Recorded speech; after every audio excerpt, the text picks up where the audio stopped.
Welcome to the Catholic Men of America podcast, Episode 2.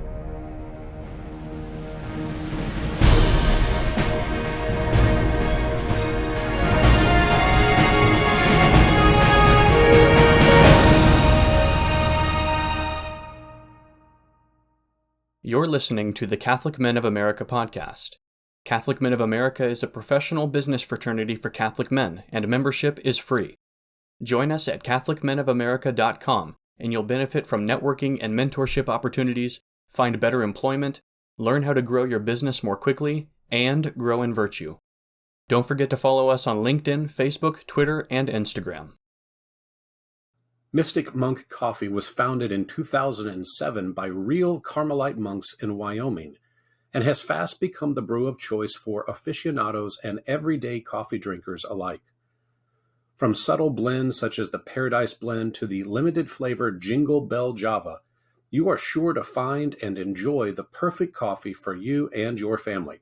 Support this wonderful Catholic apostolate and enjoy great coffee by visiting mysticmonkcoffee.com today. I'm here with Marc-André Coulombe, and we have an exciting conversation planned for today. Marc is an environmental enthusiast and has worked in leadership positions for the last 15 years. He's a father of 4 beautiful children. He holds a Ph.D. in chemical engineering from Sherbrooke University in Canada.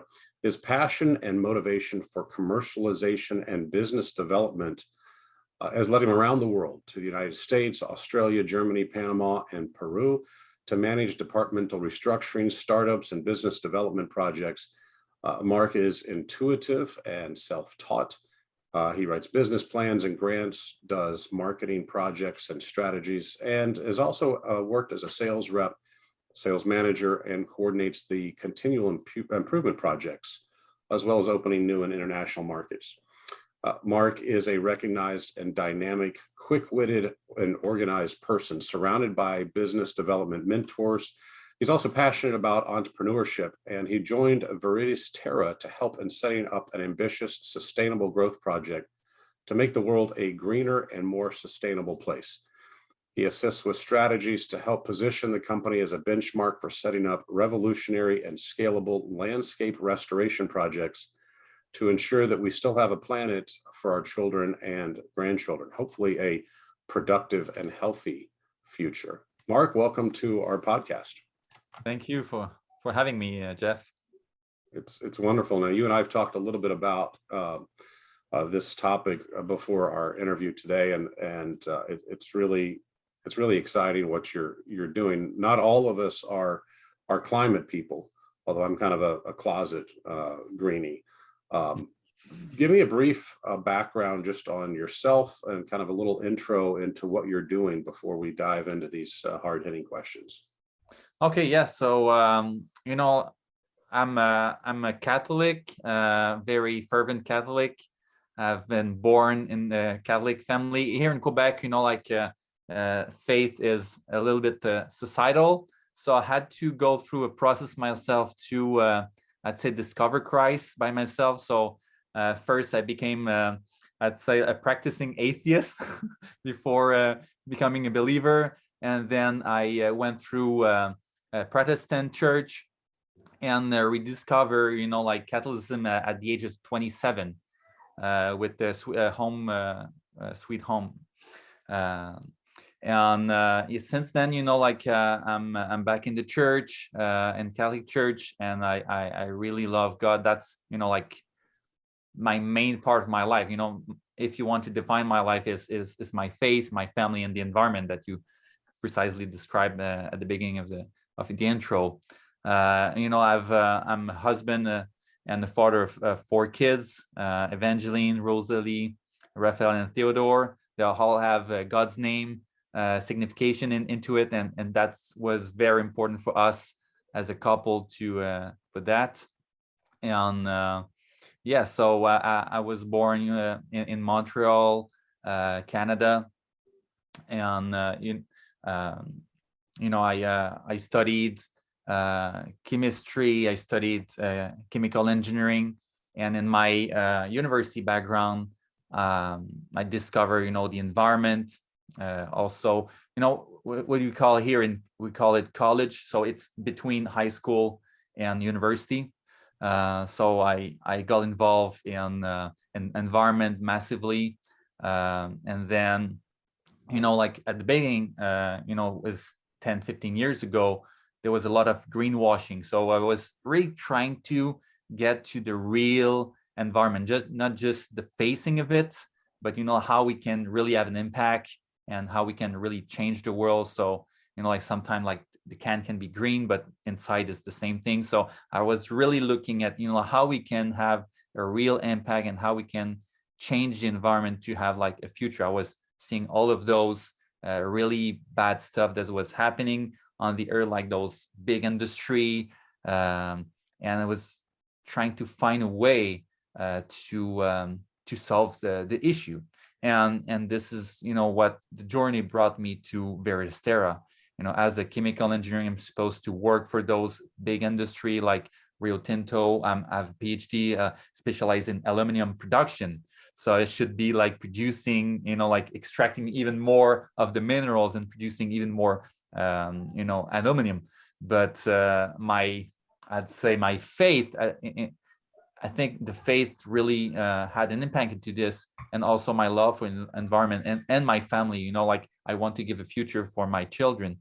My love for all those three subjects pushed me toward like a company like Viridis Terra, who is doing the restoration after the exploitation of those mining sites and other, very great project that I'll have the pleasure to explain today. But that's a little bit of my journey, short and sweet, of who I am, where I come from, and where I'm right now. Yeah, certainly we all want our children to have clean air to breathe and clean water to drink. And so we also at the same time recognize the importance of being able to extract from the earth what we need for our survival and for our high standards of living and so forth. So that the prospect of being able to have the best of both worlds, be able to turn those parts of the world that maybe have been abused and turn them into something healthy and productive, that's pretty exciting. And what I love about what you're doing is it's not a great big government program. It's not a top-down heavy kind of centralized thing. So help our listeners and viewers understand what your business is, kind of what give us the big picture. Yeah, so basically the big picture is we're a company doing degraded landscape restoration, creating high rich ecosystem biodiversity, basically. And we're doing that in two types of markets, two types of industry. We're doing that in the what we call compliance market. So company that they have to comply with the law and do the restoration after the exploitation. So that's like one part of it, and that's the easy one because those industry they have to restore by law. So like those big government impose them, some laws so that they'll be compelled to ask for service basically. But this is only 1% of the whole degraded land in the world. Right now, we're facing 2 billion hectares of degraded land, 2.5 size of US. So just take the map of US, multiply that by 2.5, and that's the area of land that is degraded on the planet Earth right now. And what does degraded mean to you?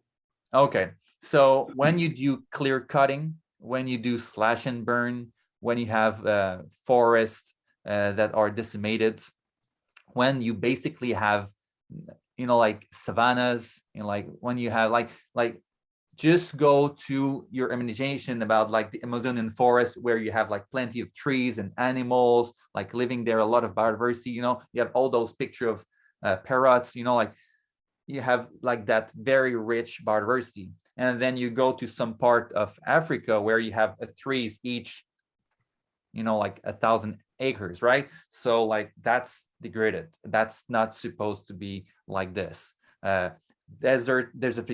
Desertification, like where the only thing you have is sand, and those areas are growing and growing every year. That's degradation. That's pure degradation.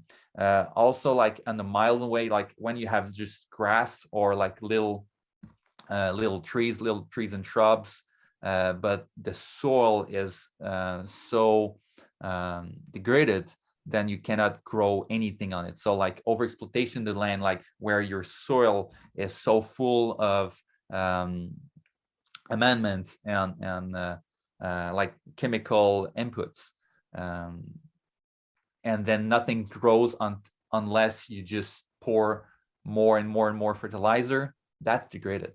I mean, that's not a living soil.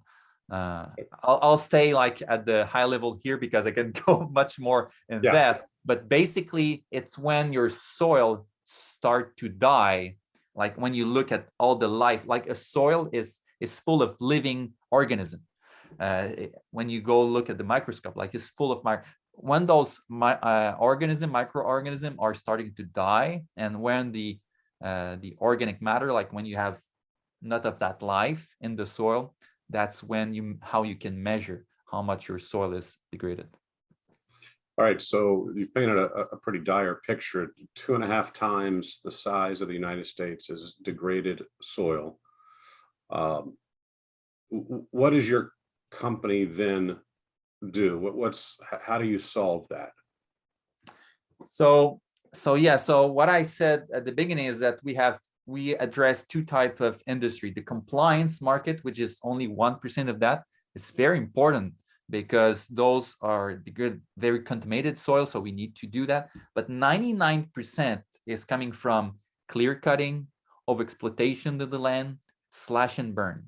And you'll be hearing today like those words over and over. Slash and burn, you slash and you burn.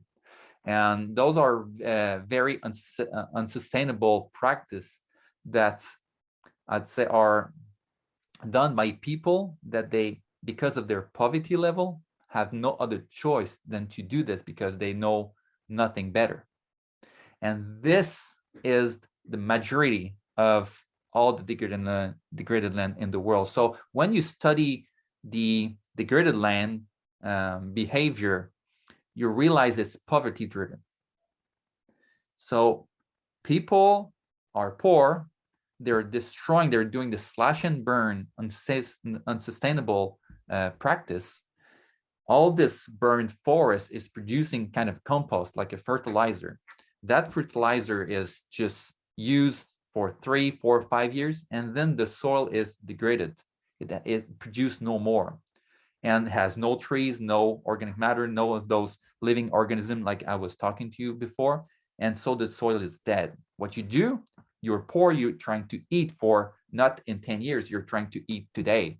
So you're going to another part of the forest, you do another slash and burn, and then you do another acre, another acre, another. And that's the way, right now, the land is disappearing at the rate of disappearing England every year. So every year, not only do we have 2.5 times the size of US, but every year we're adding England as a new degraded land. So meaning that at the rate at which we are right now, if we don't stop this, in 30, 40 years, there's nothing left on the planet. And right now, since the beginning of industrial revolution, which was a very good thing to get humanity out of, like this poverty state that we were all in as humanity, but that had a cost because from the beginning of industrial revolution up to now, we've lost 70% of biodiversity on the planet Earth. 70%. So 7 out of 10. So 7 out of 10 species that existed before the pre-industrial time doesn't exist anymore. That rate is so great that it just beats about any rates of decline, biodiversity decline in the history of the Earth. That's terrible. And we need to do something, and in a positive way, we need to use, and I think Viridis Terra is bringing a very bright light into this because we need to transform our industry, making money out of destroying the Earth, to transform this to making money out of restoring and healing the Earth. And basically, that's what we do at Viridis Terra, and I'll be more than happy to delve in depth into this. Yeah, so I think that's going to interest a lot of people because problems usually have expensive solutions attached to them, and what you're talking about is not an expensive solution to fix the problem, but rather a profitable one. Exactly. Again, it's a private sector for profit driven endeavor, and that's really sparked my attention in this subject. So tell us how this works, how your company, well, number one, what you do that's different from other approaches to solve this problem, and then walk us through kind of how the program works. Okay, so let's start about, like what other people are doing right now. So basically there are three solutions. There are tree farming. So you have the Nestle, the Doyle of the world that are just buying land in a massive scale in Indonesia, Africa, Amazon forest, tropical forest. And basically, they're taking all of those lands and they're cutting the forest. They're clear cutting and they're replacing that by palm tree, bananas, pineapples, whatever, like everything we eat, but at very large scale, very large monoculture. Monoculture, like only one culture, like for acres and like thousands and thousands of acres. And although those are trees, or although those are trees, because they're monoculture, they're basically destroying the biodiversity, because there's no an ecosystem that will live into those palm tree farming. And so when you have like solution of planting tree, like the same seedlings as a solution for deforestation, that's a false solution, because it's basically, like destroying. That's it. That is profitable. Like you make money out of those strategies. You're just not healing the earth. You're just destroying even more. Yeah, it's not nature, right? It's not the way that land looked before. Yeah, it's just industrial nature. It's industrial trees. So that's tree farming. The second, type of project are what we call pure carbon offset project, and you'll hear that more and more and more, because the government has pushed this big carbon offset. And this is not saying that I'm against carbon offset. We are producing carbon offset. It's just that pure carbon offset project basically is about the same thing than the tree farming. So now, instead of farming trees that have commercial value, you're going to plant very fast growing trees, regardless of their, their commercial value or not. And those fast growing trees are going to suck carbon and then remove carbon from the air and then close the carbon cycle. This in itself is a good thing. However, when you do this only when monoculture types of tree, fasting growing trees, again, you're not very respectful of biodiversity. So when you're only looking for carbon offset, like if I'm a company that I'm trying to produce carbon offset, what I'm going to do is to sell my offset as highest price as possible.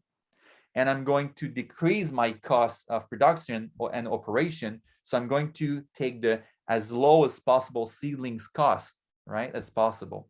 So I'm going to have very fast growing trees that have no value for the planet, no value for the biodiversity, no value for the community. But again, like because I'm selling carbon, I'm feeling, I'm doing a great thing for the environment. And I want to be very cautious about this, because there are a lot of people that are doing this and they have very good intention. Like they really want to help the planet. They just don't know the science. And the fact that I have my PhD and I can have my scientific background, I can now analyze all those solutions and say, okay, are they scientifically driven, those solutions, or are they commercially driven or solely commercially driven? So that would be, pure carbon project. And so if you give a calculation of how much this carbon offset project is going to produce for an hectare, which is 2.5 acres, you'll generate maybe something like $3,000 over 20 years for the landholder for 2.5 acres. But cutting only one tree, only one commercial tree, will provide $3,000 to $6,000 to that landholder. And there's about 1,000 trees on 2.5 acres. So you're telling me that those landholders are going to take care of your 1,000 trees that have no commercial value for 20 years, while not cutting one tree that is providing food and safety for their family? So you get a sustainability problem here, because although you're really planting trees, that's guaranteed. I mean, those projects guarantee that they're planting trees. It's not guaranteed that the trees will be there. And because there's so low value, so low commercial value on those projects, the reality is those trees are not there. And the companies that are massively buying those carbon offset, very low quality carbon offset, are going to hit the wall in 5 to 10 years when they realize, doing the auditing and third parties or certification follow-up process, that the trees are not there, or that the trees have not, produced the carbon offset that were sold ex ante, meaning that those companies, they will sell carbon offset that will be produced in the future in the hope that they will be produced, but they're selling them now. So you buy something that you think will exist in the future, and then you realize what you've bought, is not there anymore in 10 to 5 years. So that's the second, industry that is trying to solve the reforestation problem. And we think at Viridis Terra is not doing a great job at really attacking to the problem. The third solution, and this is a very good solution, however, it lacks scalability. It's NGO, and I want to thank them for all the great work they're doing, because all the NGO that are doing reforestation are doing a great job. They're making sure all the system are biodiverse, and they're helping the society, and they're very socially impactful. However, and there's however, is what I usually say is human generosity is not as high as human greed. And so what's happening is those NGO, although they're doing a great job, are not doing a job that is fast enough compared to the pace at which we deforest land. So when I say that we add England as deforestation, is not England as deforestation, is England as a differential between what we restore and what we degrade that is added every year. So it's a net loss of 15 million hectares of land every year. So a net loss of England every year. So although we do restoration, we degrade more than we restore, and the equivalent of England more than we restore. So although they're doing a great job, they don't receive enough philanthropy money, period. So at the pace at which we are, we need to find, and we're going toward Viridis Terra here, but we need to find a solution to transform a cost of restoration into an impact investment that generate both financial and non-financial return that will incentivize impact investor and investor in general to invest toward those projects, making money, healing the earth. All right, so you've given us a few of the examples of what happens out there, people trying to solve this problem, and the reasons why those solutions are insufficient. So tell us what you all are doing that's so different, and I want to get to the kind of the exciting part for me is how the business model works, because it's not based on just goodwill. It's not based on hoping that poor people will act contrary to their best interest. It's driven by a productive business model that works. Get us to that understanding. So basically, like our model is, and we'll get into technical a little bit here because we need to get some of an understanding, but our model is basically a mixture of all of those models that together alone don't work, but when you put them together, start to work.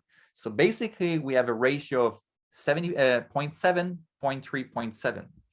So 0.7 acres of productive restoration where you'll have the bananas, the pineapples, the palm trees, but in a way that are respectful of biodiversity. So you're not going to have monoculture all the way to go of palm trees, but you have to go have some rows of palm trees and some rows of bananas and some rows of other species, and you'll get what we call mosaic restoration. So you get, in the nature, you'll get maybe like 2.535 acres of monoculture species, but you'll never get like thousands and 10,000s of monoculture. So if you do those mosaic restoration spots, now you'll start to see interaction symbiosis between all of those regions, and the animals and the flora and the fauna is going to thrive within those kind of restorative, productive system. And then this is going to generate the money, like your system is going to need. So when you're going to sell those commodities, they're going to produce revenue, profit, like the Dole model, like the Nestle model, but now in a very biodiversity respectful way. And then that is going to finance 30%, 0.3 of the ratio of natural forest, where we're going to do ecological inventory, and we're going to see what was there before, like to get to understand the ecology of what was there before, and then we restore this. And this has no, I'd say, financial value, but this is going to produce those carbon offsets that the market is going to ask for it, but it's not producing it in a way that is, I'd say, just trying to get as much carbon as possible for your dollar, but really trying to get carbon trees that will be there in 20, 30, 50, 100 years from now. Why? Because now the people that you've signed contract with, those landholders that have degraded land, we signed contract with them that are 35 years long. So we signed generational contract. But you say, like, who's going to sign those contracts? When you buy a house, you have a mortgage on your house. You don't hesitate to have like 25, 30, 35 years long mortgage because you want that have that house now. Your house is yours, but it's still to the bank unless you fully paid your mortgage. So in a sense, those people have the choice of keep degrading their land and in 10 years from now have nothing left and go wander around in the Amazonian forest with an average of $2,600 per year as an annual revenue, or they work with us, stop the slash and burn, sign my contract that they're going to plant those very high biodiversity ecosystem, natural ecosystem, as well as productive ecosystem. And they, in the process, are going to receive 4 times more money than destroying their land. So what do you want to choose? I mean, do you want to receive $1 destroying your land or $4 restoring your land? I mean, that's a no-brainer. Yeah. So the landholders are very incentivized to go toward those kind of model because they're giving them good money, and the impact investor because the sharing of the profit. So on the productive land, the profit is shared 50-50. So 50% of the profit that is going back to the landholder is 4 times more money than what he's getting doing this unsustainable practice. And 50% of the profit is going to give about an IRR about 15.7% to the impact investor, which is good. Like you get a return on something that you are doing restoration of. And on top of that, for each acres of productive ecosystem, we protect 1 acre of existing forest, who is also going to produce those carbon offset because that forest would have disappeared, would not have been done this project. So those are really considered as, offsets. So basically, you have a product that on the market, you can put commodities, the first return fee commodities, because those model, as they are advancing, like you get more and more and more reforestation, you get more and more area of conserved forest, and you get more and more of those sustainably produced commodities. Now you get money, you get a financial return, you get natural restoration, you get natural conservation, and you get those offset that will then be able to be monetized for institutional investor that invest $1 million and more on those kind of systems. So now you get the triple bottom line, win-win-win situation for the investor, landholders, and the planet. In a mountain valley in Wyoming, a small group of Carmelite monks were looking for a way to support their growing community. After much discernment and prayer, the monks had the inspiration to start roasting coffee and selling the beans online. The first samples were roasted on a cast iron skillet in the monastery kitchen, and in 2007, Mystic Monk Coffee was born. Since this humble beginning, more and more gourmet coffee drinkers have been enjoying the smooth, delicious taste of Mystic Monk Coffee. Most customers become regulars after the first delightful sip of Mystic Monk coffee, and today around 85% of orders are from repeat customers. This is no surprise as the monks strive for perfection in everything they do, and each coffee bean is roasted with love and prayer. In addition to the numerous positive customer reviews, the monks' roasts have also been highly rated by Kenneth Davids of CoffeeReview.com. To date, 25 of their gourmet coffees have been rated 90 points or higher. Mystic Monk Coffee has expanded to offer more than just bagged coffee. There are the single-serve monk shots, the Coffee of the Month subscription club, premium Mystica teas, monastic double-handled mugs, and more. We invite you to join the growing number of coffee drinkers who enjoy Mystic Monk Coffee every morning. Visit mysticmonkcoffee.com today. So this is pretty extraordinary. I assume you invest a little bit more probably than what some of the alternatives are, because you're creating more diversity, more biodiversity. It sounds to me like it's probably a greater density too that you're pursuing than just the industrial approach. And this yields more income for the landowner, who's probably poor, which gives him the incentive to continue this process as opposed to going to the next piece of land and destroying it. And the investor has actually got a return through several different mechanisms. Is that right? Yeah, correct. And basically the landholders are not just left alone also. So we are installing a CDC, a demonstration center, where they can see, because those people are really like down to the root, like they're down to the ground. They want to see, before they're going. So they have access to demonstration center where they can see those models, and also they receive up to 6 trainings, technical, social, anthropological trainings. So we keep a relationship with them. It's kind of a marriage, like it's not just we put some trees there and we go and run to reduce cost. No, it's we invest in those with times, resources, money, time, etc., and we build the relationship during this whole 35 years. So although the investment rate is much higher at the beginning, it enables us to give so much more and have very resilient system.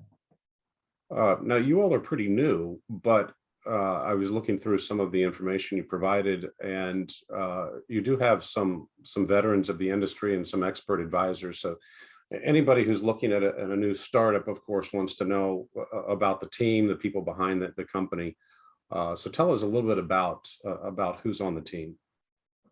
Yeah, so Martin Baudouin, who's the CEO, was trained and coached by a professor called Damas Casa. So Damas Casa is a professor at the Laval University, has trained more than 400 agroforester. So it's a very long career. He's been working on those big agroforestry project. He once was the president of an NGO, the biggest NGO in Congo for reforestation, and Congo is a pretty big country. So he's a very prominent guy. He's created and invented with Martin, with the Symbiotech company before Viridis Terra, biotechnology that were used on the mining side, oil and gas industry, and have been proven, to have increased yield and decreased mortality rate, so a more productive system.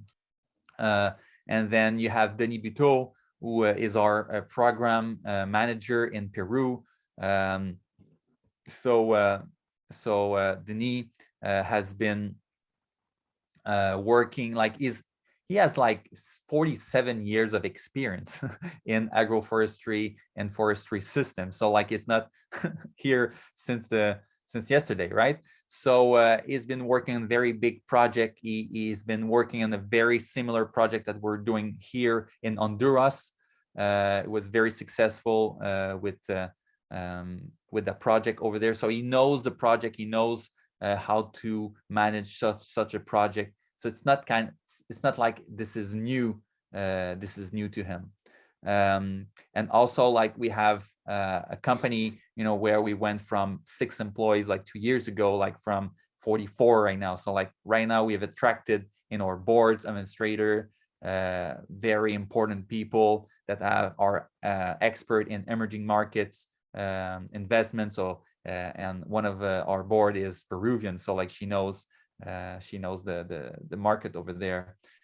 So we have like a team of very experienced people that have a lot of experience, although the company is young.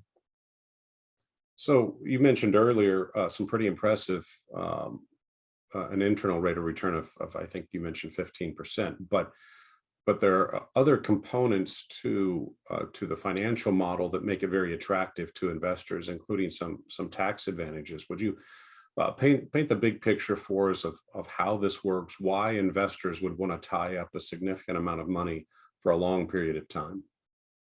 Yeah, so basically, you know, like there's basically two tax advantages of our system. So what we've created, instead of investing directly in the company, we've created a limited partnership. And basically this is a flow through. So instead of having two taxation level of a corporation and then your taxation level, the revenue and deduction, so like the expense, is flowing through directly to the impact investor, meaning you save all the taxation, corporate taxation level, which is huge in terms of return. And also basically, you know, because this is an LP, all taxable events will be only when the biological asset, everything that grows on top of the soil, is sold. Not the taxable event will not be as year after year the biological asset takes into value, but only when they're sold. So you get reported taxable events in the future. So that's another tax advantage of our system through LP. Yeah, very nice. There's some non-financial benefits that you and I spoke about briefly. Could you tell us about how that works? Because a lot of times in capitalism, American style, it's pretty much all monetary. It's driven just by a financial gain, and of course there are risks to compensate that. But you've got some non-financial benefits as well. Could you tell us about that?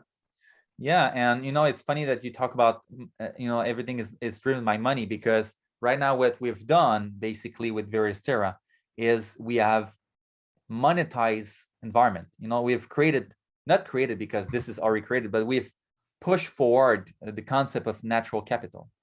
And the natural capital is a monetary value, monetary equivalent value of the nature.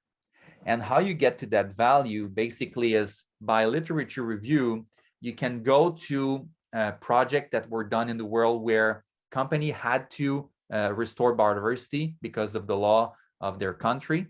And you can calculate the value of those projects, and you can calculate the service that is provided to the environment by that nature. I'll give you like a very precise example of a tree growing in the city will start to capture all those contaminants from the air. The population is not going to breathe those contaminants. They're not going to be sick. They're not going to the hospital, and the hospital is not going to incur some cost to heal those people.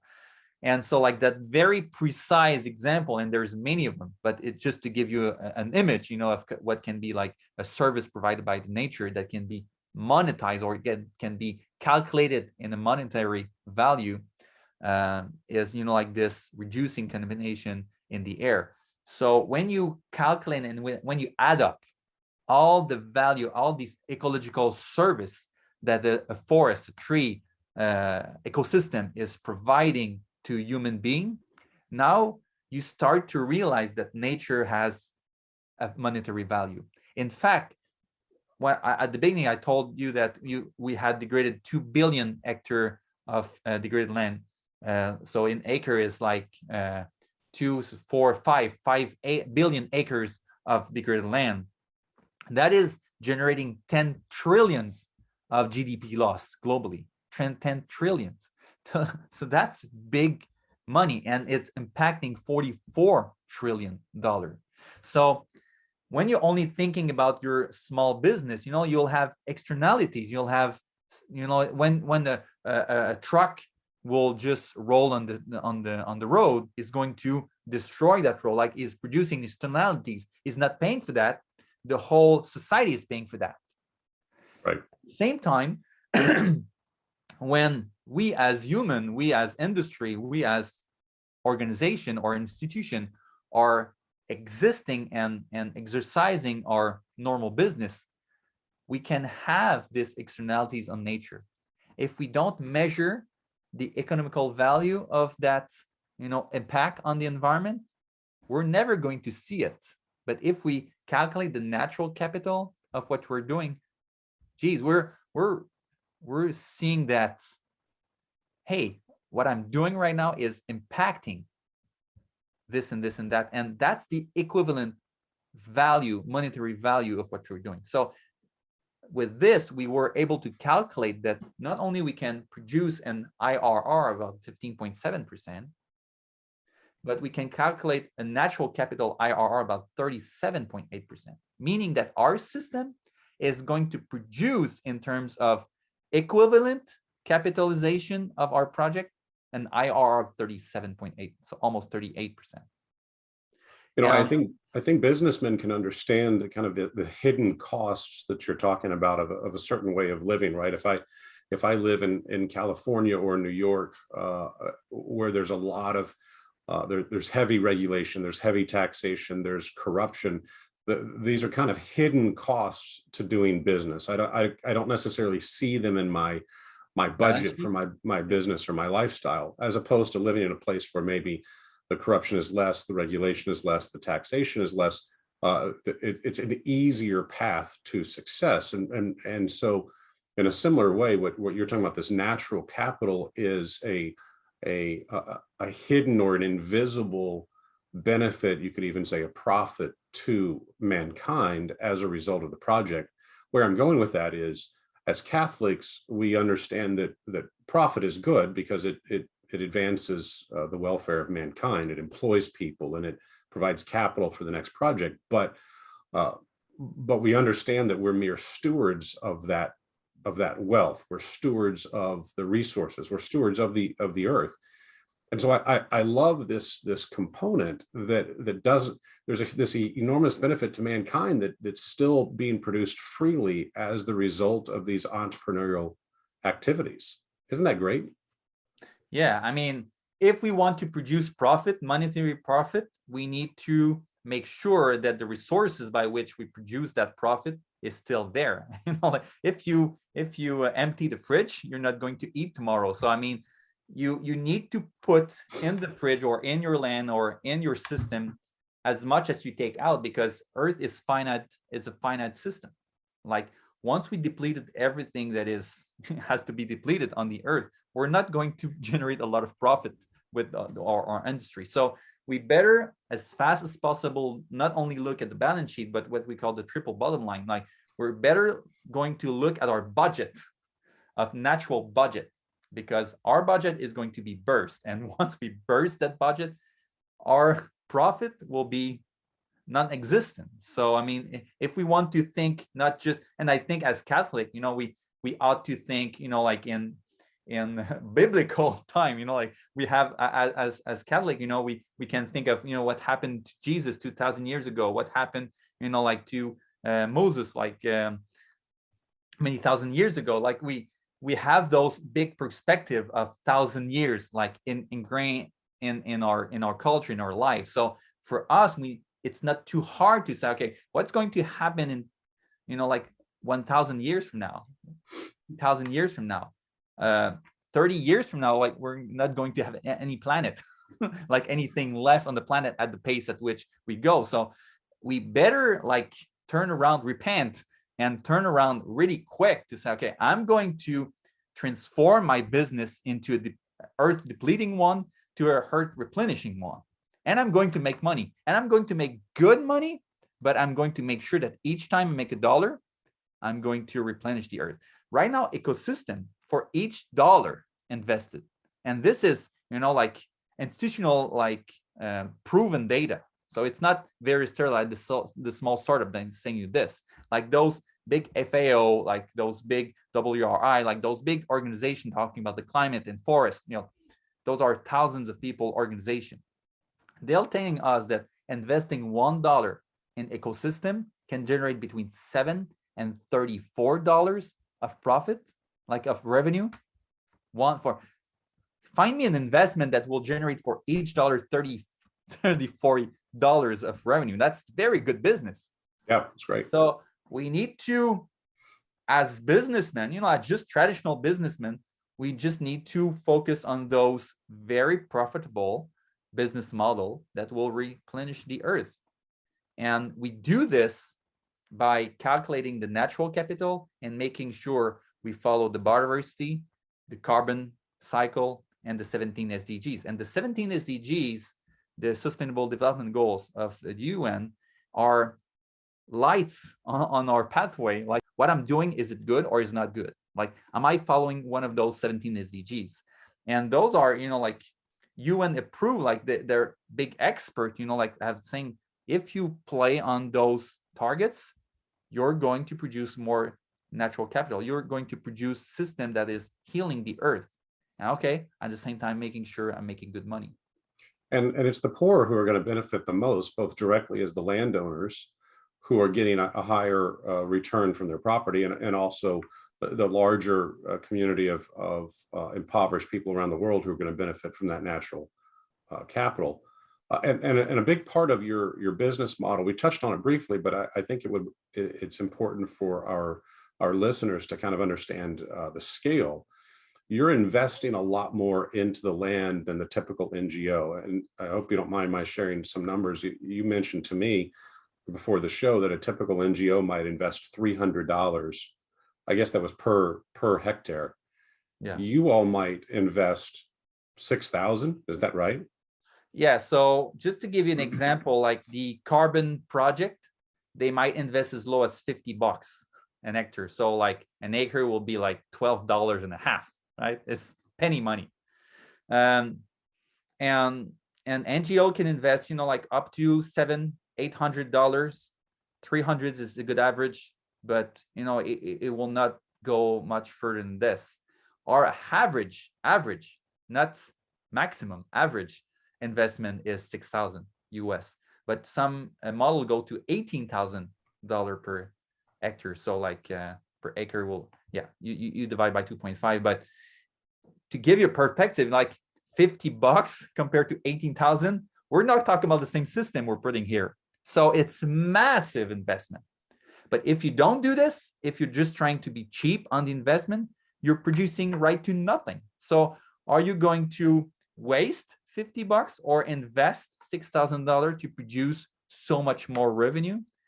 The goal is to transform a cost of restoration into an impact investment that generates returns. To generate returns, we need to have scale, and we need to have scale in terms of investment. We need to be bold, very bold, compared to what the market is doing right now. And, like we've been to COP26 and we were told, you guys are 5 years in advance of the market. Yeah, but right now, like experts are saying that we're building trouble in 2030 and it will be even more trouble in 2050. So that gaining of 5 years is pretty good. So let's leverage this and don't wait, like 5 years so that the market is reach out. But let's start now. Like if we have a model that can really scale up, heal the earth, and make money, let's start now. Yeah, I love this approach because the nonprofit space, the NGOs, they kind of have these warm fuzzies, right? Everybody feels good about it, but their approach to investing is really the kind of a poverty approach, right? It's like, how little can we invest, right? To say we're doing something good. But the Catholic worldview, we could even say the entrepreneurial worldview is not a scarcity one. It's not that poverty mindset. It's one of abundance. It's how great can it be? How big can it be? And if we look at the creation of the world, our Lord certainly was not driven by a scarce mentality. He was not driven by how little. I mean, if you look at creation, it was just extreme abundance. So I love that. And I think we need to say at this point that your business model really benefits that landowner who's oftentimes poor. What's the sharing? What's the profit sharing between the investors who put up all this capital and the landowner who's putting up the land and then making a commitment to take care of it. Yeah, so basically we do a 50-50, like Wow. You take 50% of the profit, you give it back to the impact investor, and 50% you're going to give it back to the landholders. And we think that is fair sharing. I mean, they own the land, so they own 50% of the profit, and the impact investor has not done nothing. I mean, they're enabled this, so they deserve their fair share, and we think the fair share is half. So half and half, everyone is happy because now you can make money restoring the land, and now you have a fair share of the landholder, and everyone has to share. And then sharing, it's something we have to learn, as children of God. But I think this is fair sharing. So that's our model, and we stick to it. It's a great partnership between capital and labor, and a voluntary one.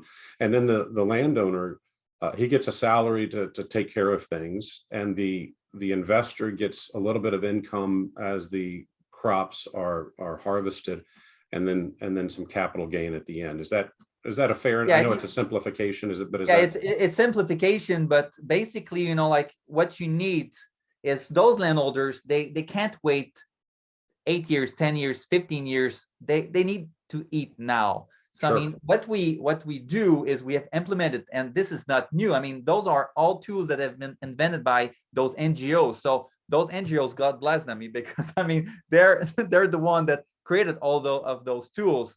We just basically, I don't want to take all the credit out of them, because basically what we've done is we've looked at what the capitalist world is trying to do. We look at what the NGO is trying to do, and we just merged this. So like, it's not like we're kind of super brain. We just are observing that we've got a problem.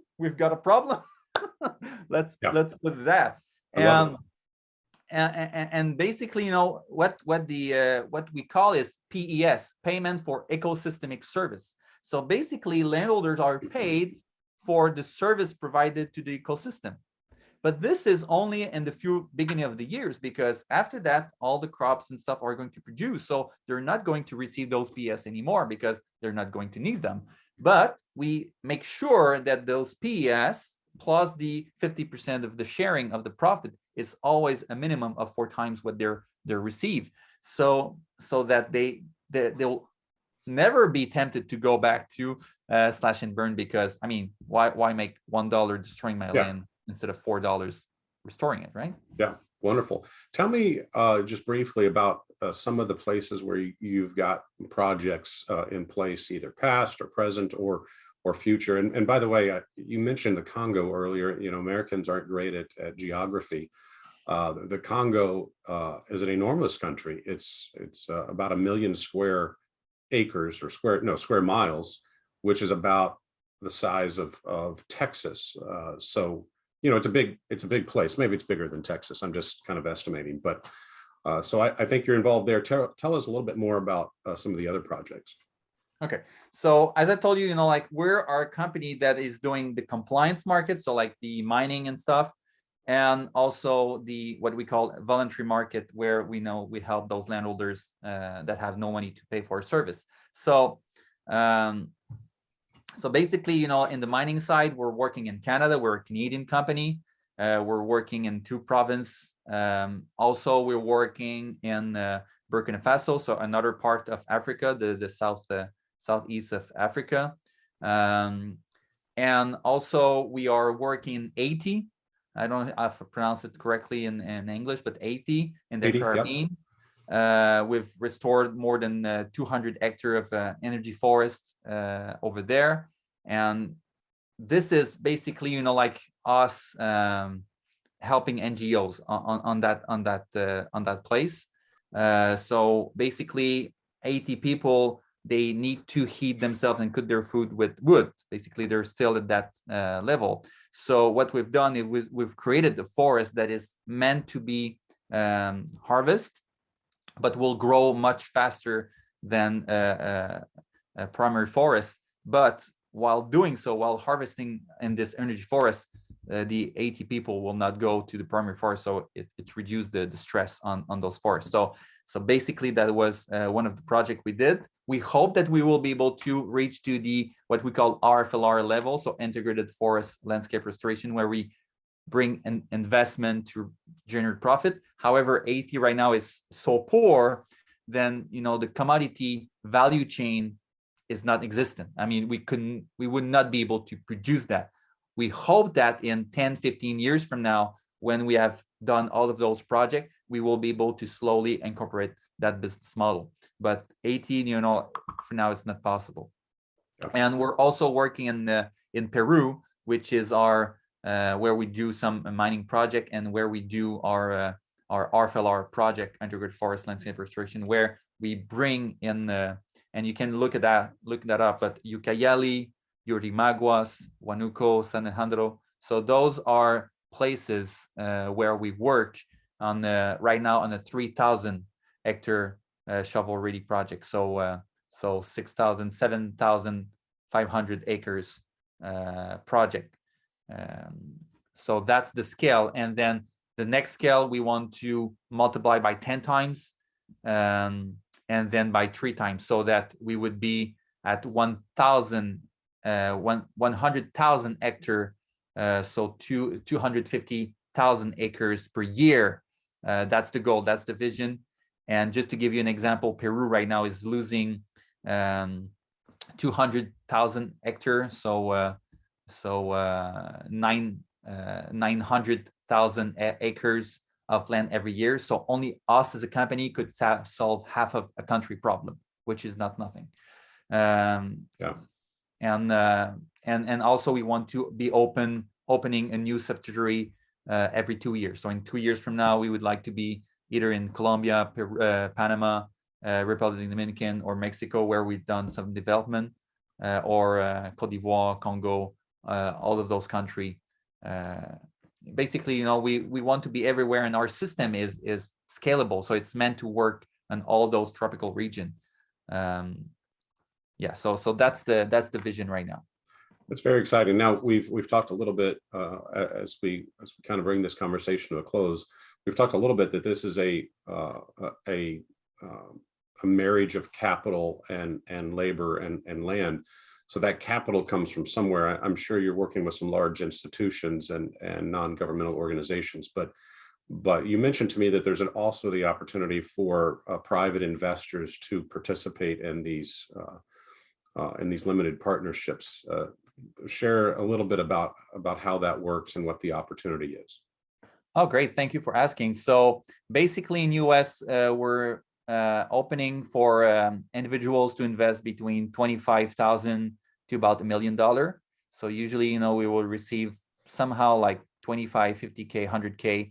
And basically, if you want to do a carbon balance for your family, those kind of investment is going to get yourself and your family carbon neutral. So it means that if you have, this environmental thought, like doing those kind of investment will ensure that in the carbon wise, at least, you'll have no impact on your life, because just the fact that we exist, we have, those impact on the environment. So just by doing that investment, you can remove, erase your impact on the environment while making money. And that's the important part, is you help the environment, you help the people, and you make money.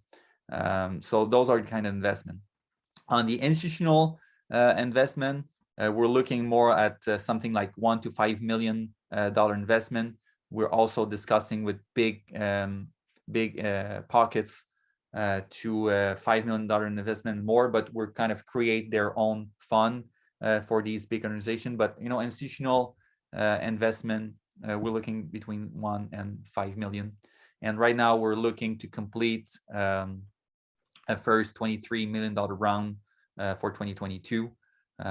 So anybody that can help us walk toward that goal of the $23 million investment by 2022, we're looking to close this as soon as possible, because this is nature cycle. So what the restoration we're going to do in November is something we need to start to plan in March, April, May. So I mean, the sooner we get the money, the bigger we can do the restoration in November December, January, because like these people, they're south, right? So it's the opposite season. So during the winter, it's when they plant. So that's the kind of opportunity we offering people if they want to make money while helping the people and while helping the planet. That's the kind of project money we're looking for. Wonderful. And if someone is interested in more information, how do they get in touch with you? Yeah, so you can go to the company Viridis Terra, so VIDIRIS Terra TERRA.com, Viridis Terra. So you'll learn about our company, what we're doing, the restoration project we're doing, and you can go to Trees of Lives, treesoflives.com/EN for English, to know about our fund, investment fund. Pretty sure you'll have a box, typing those two websites so people can see them. Yep. And basically, one is talking about what we do as a company or corporation or work on restoring the land, and the other one is our Trees of Lives fund. Is explain how impact investment money is being paired with landholders to bring them restored place, revenue for them, revenue for you, and revenue, as we call, natural capital for the planet. Yep, wonderful. Marc, thank you so much for being here. This has been really fascinating. I'm sure our listeners will appreciate it too. Thank you for having me, Jeff. God bless you, and keep up the good work. Okay, thanks. I will do. Thank you to Marc-André Coulombe for joining us today. To find out more about the profitability of good ecological stewardship, visit ViridisterraCom. Or if you'd like to learn more about how you can partner with landowners in lucrative investments while restoring the planet, visit treesoflives.com/EN. And finally, as fellow Catholic businessmen, let us pray for one another. Some of the finest coffee available online is roasted by real Carmelite monks in a monastery in a mountain valley in Wyoming. One of the most popular ways to enjoy Mystic Monk coffee is with a subscription. Every month you will receive your favorite coffee, such as the Breakfast Blend, Caramel, Cowboy Blend, Hermit's Bold, Midnight Vigil, or the always popular Mystic Monk Blend. You can also sign up for the Flavor of the Month coffee. Whatever you choose, subscriptions will save you an average of 15% off the retail price. Support the work of the Carmelite monks and visit mysticmonkcoffee.com today. You've been listening to the Catholic Men of America podcast. Catholic Men of America is a professional business fraternity for Catholic men, and membership is free. Join us at CatholicMenofAmerica.com, and you'll benefit from networking and mentorship opportunities, find better employment, learn how to grow your business more quickly, and grow in virtue. Don't forget to follow us on LinkedIn, Facebook, Twitter, and Instagram.